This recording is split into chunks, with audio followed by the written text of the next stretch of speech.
there are a few concepts about street fighting that Bruce Lee found out that are very, very different.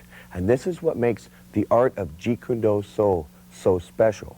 Okay? There are 4 ranges of fighting, regardless of what type of person you are. You could be a street fighter, you could be a karate man, a kung fu man, a jiu-jitsu man, a wrestler. You have to fall into one of these categories. You're either kicking, you're punching, you're trapping, or you're on the ground wrestling.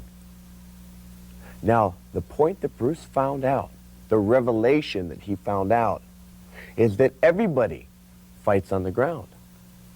Everybody punches and kicks. But nobody knows what to do in trapping range. Think about it. When 2 boxers get in trapping range, what happens? The referee gets in and says, oh, separate. When you have a karate tournament, you get 2 guys over here. Then they get into trapping range. The ref jumps in. Hop, break. Whew. We almost had a fight there. So the point I'm trying to make is this. When the real fight begins, it begins in trapping range. And trapping range has to do with the most vicious, ruthless tools you can use on your opponent. Your headbutt, your elbow, your knees, the eye jabs, all of the tools that take your opponent out of commission. So what I'd like to do is first review each one of these tools within the confines of trapping range. Now stay with me, please.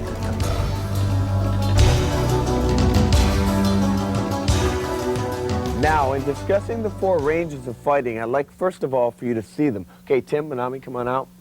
Okay, Tim, lock out a side kick. This is the longest range that there is to fight from. If you notice from this position, Manami cannot reach Tim with any hand, any elbow, any knee. Okay, fine, thank you. Okay, that is kicking range. That's the first range. Okay, what constitutes punching range is the extension of the jab. Okay, Tim, lock out your jab, please, and just parry it, Manami. Hold it there, please. Okay, now, from this position, notice, okay, elbow or knee. No knees, no elbows are in range, Tim.